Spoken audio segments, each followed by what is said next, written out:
What's going on, everyone? Hope everyone has had a great week this week.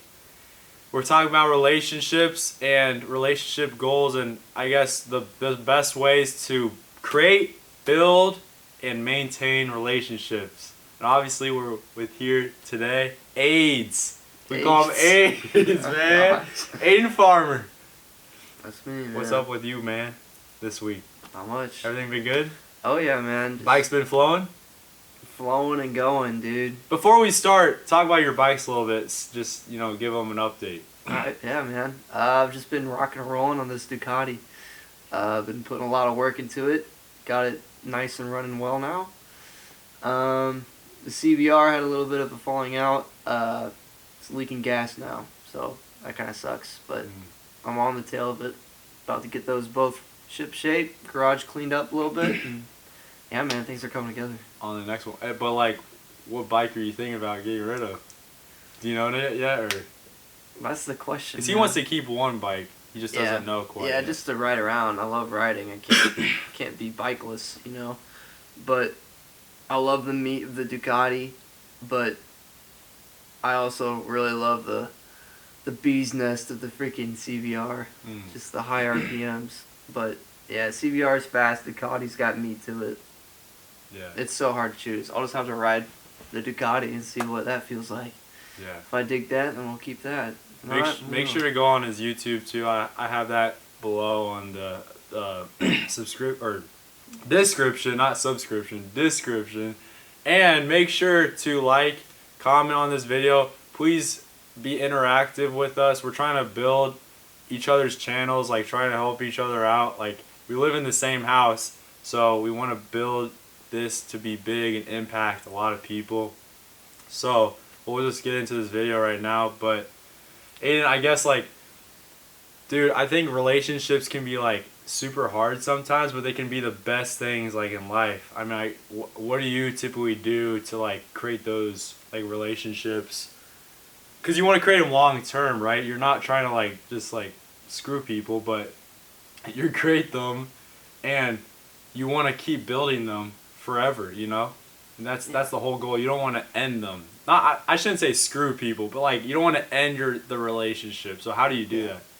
Pretty much, I think a lot of the great relationships that you find in life aren't something that you're actively seeking for. It's not something you've one day just been like, man, I need to find a best friend.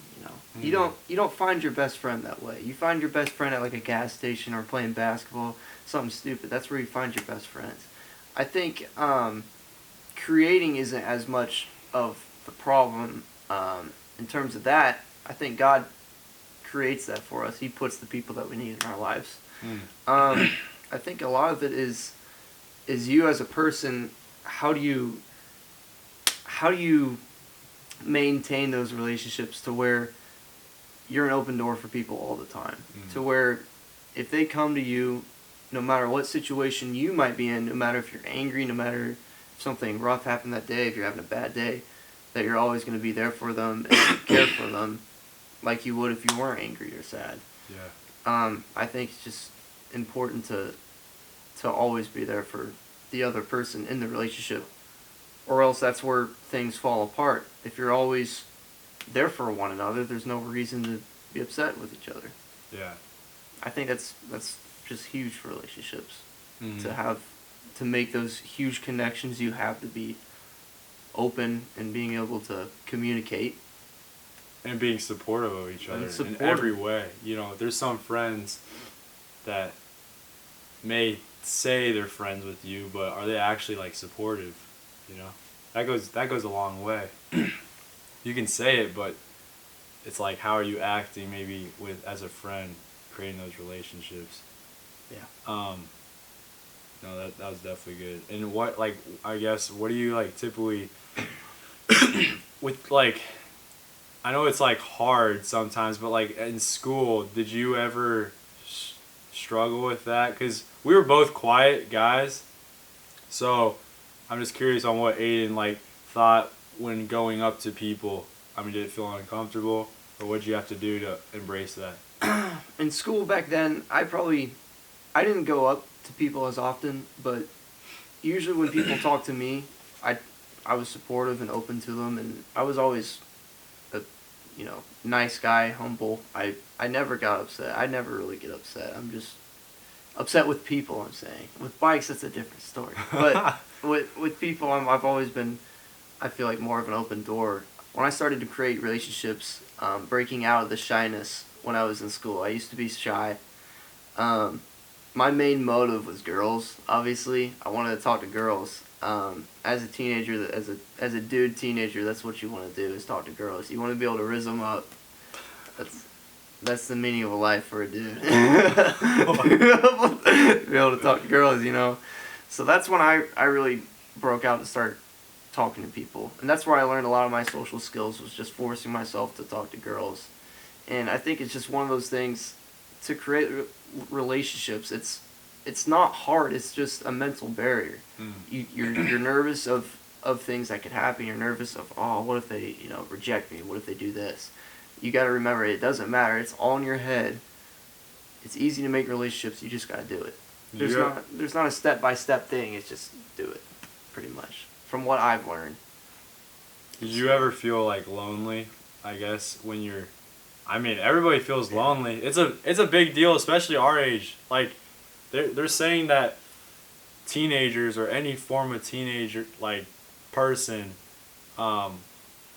experience loneliness quite frequently. So I didn't know. Did you experience loneliness? Oh yeah, of course. I think I did too. A ton of people did. But yeah, that's why I wanted to get girls, because I felt lonely. I was like, man, I have no girls to talk to. As a dude, you want to talk to girls. So that's why I wanted to. That I just wanted to stop being shy, and I felt like I was awkward socially. I just hated that. That was like my biggest pet peeve for myself. I'm like, man, why am I acting so awkward here? Why do I not act like myself? Well, especially like, with other friend groups, when you're talking with them and you can't relate to something, that's the worst feeling. Yeah. Bro. You know what I mean? Like, you're talking and like they're all laughing, you don't get it or whatever. Yeah. That's always the worst feeling. Yeah. But like, I don't really care about that. I mean, I learned, like, dude, it doesn't matter, honestly, as long as you're there. And I mean, you showed up as a friend. Like, I don't know, but what were you gonna say? Yeah, I was gonna say, like, that was always like basketball for me. When I was when we all started playing basketball, I never really played basketball, so I didn't really know what the heck I was doing. But that was just one of those times when I had to force myself to be myself, even though it wasn't the situation I was comfortable with. I didn't know basketball. I didn't really know how to play it. But I was still going to be myself, have a good time with my boys. Yeah. And that's just, those situations in life are what's going to teach you on how to create relationships. That's those big things. My mom always told me, too, like, if you wanted to make friends and meet people, you're going to have to be the one, like, going up to them and shaking their hand or dabbing them up or whatever it is. Yeah. Like, you're going to have to be the one taking action first before they do, they hang out with you or whatever. Because what I learned, and I struggled with this when I was younger, I would just kind of stay on the back, sidelines, and just kind of wait for people to reach out to me, but nobody was doing that, and I was then like kind of sad, like, man, why is nobody reaching out to me? And they're like my best friends, but at the end of the day, I learned, like, you gotta, like, reach out to these people if you want to make something happen. Yeah. That's the same thing with, like, anyone, like, girls, whatever it is, but like asking questions, you gotta be the one who speaks and talks first, because that individual will see that, then they'll be like, oh, he's interested, you know what I mean? So then it brings that, I guess, closer relationship as you're, like, consistently reaching out to them. Yeah. Like, don't you agree with that? Absolutely, yeah. I think that applies to more than just relationships, obviously. If you want things to happen for yourself, if you want things, if you have big goals in mind, you can't wait for someone else to bless you with that. You gotta go do that, get after it, make it happen. Yeah. All according to God's will, what He wants you to do. But one thing I'm kind of curious on is I know with you in business and stuff, you've met plenty of amazing people. How do you keep those relationships? Because I know, like, you talk to tons of people. I'm sure you've got tons of contacts on your phone. How do you, like, maintain those relationships, keep up to date? How does that work, do you think? Yeah.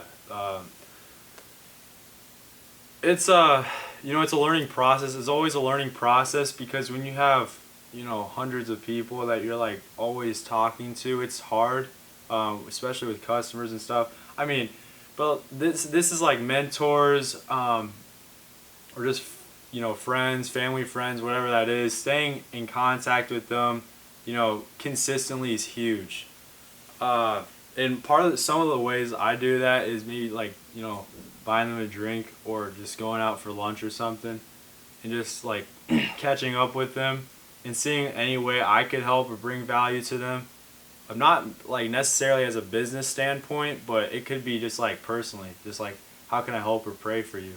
So I really just I mean it's not like I'm hanging out with my mentors or you know what I mean. Right. But yeah. like I see them consistently enough. And I have many mentors. I don't just have like one or two. I have many mentors in those kind of relationships. And they're important to me, in building the company and also myself as like for character wise, that where God's continuously taking me. I think that's really huge. So, yeah, I don't know. I just say like the biggest thing is just keep reaching out to them. Whether it's just a simple text message, like they may see that like dang they're interested. A simple text message goes a long way. Or Yeah. giving them a phone call. I know like our generation, like they're scared. We're scared to call people. I'm like, Yeah. just give a, like if it makes you uncomfortable, then you probably should call them. You know what I mean? Mhm. Like, yeah, I don't know why it's difficult for some people because what's crazy to me is like there'll be some people texting for a whole hour when they could just call each other, and it's so much more simpler and understandable to like acknowledge from that Yeah. relationship. So also texting is like hard to understand their emotions sometimes depending on the situation, you know what Yeah. I mean? Yeah. So like calling is you don't have to call every time, but like, I think once in a while it's important. Yeah, very important. That's something I could definitely do better on.